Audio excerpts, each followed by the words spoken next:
What's going on, guys? It's Kyle again with DTOM Knives and Gear. And today we are going to be responding to an open tag from my buddy Jake over at Bearded Gear. It is what I look for in a knife. This was actually a lot harder than I thought. Stay tuned. All right, welcome back. Woo! Okay. This open tag that Jake sent out, it took me a while, and I'm still don't even know if I'm really prepared. I'm going to try to make this video as short as possible, guys. But the question is what I look for in a knife. And that is such a broad question, really. And so I am going to break it up into only two categories, even though there's probably a multitude of categories. I'm going to break it up into what I look for in what I call, these are all going to be pocket knives. We're not even going to get into fixed blades. But what I look for in an EDC knife. This is going to be part one. And woo, I mean, the thing is, everybody is different. You guys know that I like big knives, but I also like a knife that's easy to carry for whenever I'm going back and forth to work all day, every day, something that's easy in and out of the pocket and all that stuff. But it really is a personal thing. I know some people that carry things like this on a daily basis. I do carry this every now and again, don't get me wrong. But there are a lot of people who carry something like this for an EDC. This is the Cold Steel Voyager XL Tonto. But I'm going to go off of what most people, I believe, are looking for or want in an EDC pocket knife in some of my suggestions, even though I'm not an expert at all, ladies and gentlemen. I just love knives, and I've got a few, and it's just my hobby. So, as far as an EDC pocket knife, what do I look for? Well, for something that's an EDC blade, I like to have something that's a little bit slicier of a blade, not too thick. Some of the really, really normal choices on the table that a lot of people consider to be really good EDC blades are these four, and I've got some more over here. There's so many great options out there, but we've got the Para 3, Spyderco Para 3, the Quiet Carry Waypoint, the PM2, and the TRN Atom. You could also throw the Neutron in there, but I don't have that yet. Stay tuned for that. I can't wait to get that knife here. But these kind of knives are, what people think of or what I think people are looking for. You want something that's easy to carry, not too heavy, and that has somewhat good materials. I know there's a lot of, a lot of us out there might be considered steel knobs or whatever, but you don't have to have a very high dollar, very exotic steel to make a good EDC knife. You've got CPM 20CV on the Atom. That's probably, in my opinion, the best steel that you can get on a production knife at the moment. You pay a little bit more for it, but this knife is right under $200 for some premium materials. You got titanium 20CV. This the Para 2 or the Paramilitary 2. You can get that in all kinds of steels, but the base model steel is S30V, which S30V is a great EDC steel as far as edge retention and corrosion resistance. It's a baseline steel for Spyderco and for Benchmade. It's what most of their models come on, so it's a great steel. Then you have something like the Quiet Carry Waypoint, which is Vanex Super Clean, and it's a very slim EDC-able blade, but the Vanex Super Clean steel is basically rust proof, and has edge retention closer to something like 20CV or M390, but it's a $300 knife. You pay in that price for the premium materials, and especially for the Vanex Super Clean steel. It's just one of those things, but you don't have to spend that kind of money. This knife is great, and I think it's a great choice for EDC, but the Para 3, this is a regular Para 3. I mean, it does have some, the digital cam handle and the black coated blade, but this is a $150 knife. You can probably find it a little bit cheaper someplace else, but this is a perfect EDC blade. I believe that, this one is one that I recommend to a lot of people because they don't like the the bigger brother, the Para 2 or the paramilitary 2, because it's just a little bit bigger. I like this, still not very heavy, but if you want a lighter option, something like this is perfect. But these are not the only choices, guys. It really is a personal deal on what you're looking for. But basically something that's easy to carry, has a good blade shape. You really need something that if you're going to carry it for every day, that can be a very versatile blade shape to do the tasks that you do on a daily basis, cutting into packages, maybe cutting some zip ties, doing some, very just kind of light to medium task on an EDC. Now, a lot of people work in a field where their EDC knife has to be big, overbuilt, because that's what they do. And that's what I'm saying. That's why it's really hard to kind of do this specifically, because there's so many variables. So material wise, it doesn't really matter. I mean, you can even have something. This is my very first Spyderco knife. This is the Tenacious. Now it's wearing copper scales just because I could, and I'm never getting rid of this thing. But this is, 8CR13 MOV. So it's a very budget steel. It's not a great steel, but it's doable. You don't have to spend a ton of money. I mean, you can pick one of these up for like $40 to be able to have a decent EDC knife. With the G10 scales, it was, relatively lightweight. You have the Spidey hole, which is great for the deployment. This one, I need to tune out, but you have a little bit of the fidget factor there with the Spidey hole and the flick. So you don't have to spend a ton of money. Another example is the Ontario Rat number 2, or the Ontario Rat number 1 for that matter, but this is just a smaller package. Very, D2 steel, very inexpensive, and it just works great. So you don't have to spend a ton of money or have these just exotic steels to be able to, have a good EDC knife. This is going to last you a long time. One other thing for an EDC knife, and this is for me, and I know for a lot of other guys, is kind of the fidget factor. I want it to be, I got to have it to perform on my everyday task, but I like to be entertained. Like my kids, they have fidget spinners. Well, my fidget spinners are knives. I play with my knives all the time. This is the Spyderco Schmock. This knife is, I think, a very good choice for EDC. It does have a hollow grind. It's got a decent amount of blade length.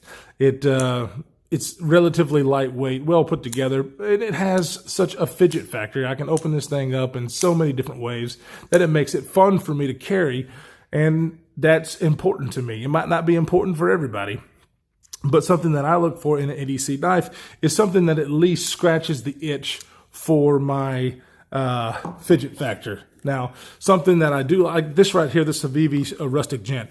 I love this knife. This knife is awesome. If you haven't checked these out, you need to get one in hand. But it doesn't scratch the itch for my fidget factor on an EDC blade. I carry this, and it fills another need where it's just, I think, a beautiful knife, and it cuts well. It's got a great blade shape, but it doesn't scratch the itch for the fidget factor. So when I carry this, I carry it, for the enjoyment of other things, but it's not something that I carry all the time because of that. Now, as far as an EDC knife, you could go either way as far as washers versus bearings. I personally do like washers because I think it's just a lot less likely to have something get into your knife and make it not function very well. But most of the knives that you'll find that are just easier to maintain come with phosphor bond washers. And so I look for that, but it's not necessary. I believe in a EDC knife that's not going to be doing some really hard work, or really dirty work anyways, where it's going to get a lot of crud in there. The phosphor bronze just makes it a little bit easier, in my opinion, for an EDC knife to be, less maintenance required. This is the Spidey Chef. Definitely runs on phosphor bronze washers. Has a LC200N blade steel, which is really rust resistant titanium frame lock. A great option for EDC. This one's about a $235 knife though. So anyway, those are some of the examples that I have, things that I look for. It's a very personal thing. So just keep in mind that it's your knife. So I'm giving suggestions, things that I think about. You think about it. If you have any questions, if you're looking for a first EDC knife, there's plenty of options out there. This is just a little taste of what's out there. And but just hit me up. There's a bunch. Hit up Bearded Gear. Hit up Scott over at Big Bore Knife and Gear. These guys are excellent people. And if you go find one of their videos and you leave a comment and ask a question, they will answer you. They'll help you out. If you want to ask me a question, shoot me a question. And if you're watching this and you're a knife guy, you're probably just wondering what the heck I'm thinking about. So, but anyways, as far as EDC, that's the kind of things I look for. I mean, the only other thing I haven't talked about really is the the locking mechanisms. You have Spyderco with their compression lock, which actually makes the fidget factor a little bit higher on the scale for me because I love the compression lock. It's a very strong lock. And then, of course, you have knives with the liner lock.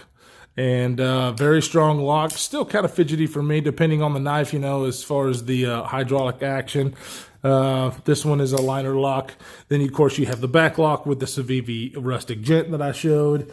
And then tight, your frame locks. So as far as like which one is better, I'm not going to say what any of them are better than the other. So, but it's just a matter of what you like. If you like more fidgety stuff, compression lock, I think, is more fidgety. If you don't really care about that, you just want something strong, frame lock or a liner lock or even a back lock is something that you can consider. Now, that being said, the other criteria that I have for an EDC knife, is this thing not focusing? Come on. Is I have to be able to open and close it with one hand.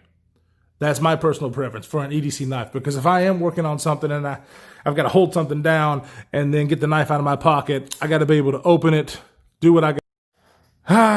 My camera did it again, guys. Sorry, just kind of stopped on me. But anyway, I've got to be able to open it one-handed and close it one-handed to be able to stow it and then keep doing my work. So, guys, that's about it for the portion of just the EDC. What I look for in EDC knives, what your options are. And now we are going to be going to the other part of this because there's so many variables. We're going to go to hard use and outdoor use knives. So stay tuned. Hold on for that. Boom. Video magic. All right. We're back. This is the second portion of the what I look for in a knife. And this is what we're going to talk about, a little hard use and outdoor applications. Because I think it warrants its own category for what I look for in a knife. We didn't talk about the ergos in the EDC portion, which are important. But for me, not everybody, but for me, having something that's just a little bit more carryable, a slicey blade, and something that I know is going to perform for those little tasks that I do on a daily basis. I don't cut a lot of cardboard. I mean, I cut some, but I'm not somebody who just has to break down boxes every day. The ergonomics is not as important for an EDC knife. I know a lot of people are going to say that's crazy, but when I pull out my pocket knife for my EDC, I'm only doing certain things, and it's usually for just a quick moment. Now, it's a little bit different with a outdoor or a hard use knife, something I am going to have in my hand for more time and do harder tasks.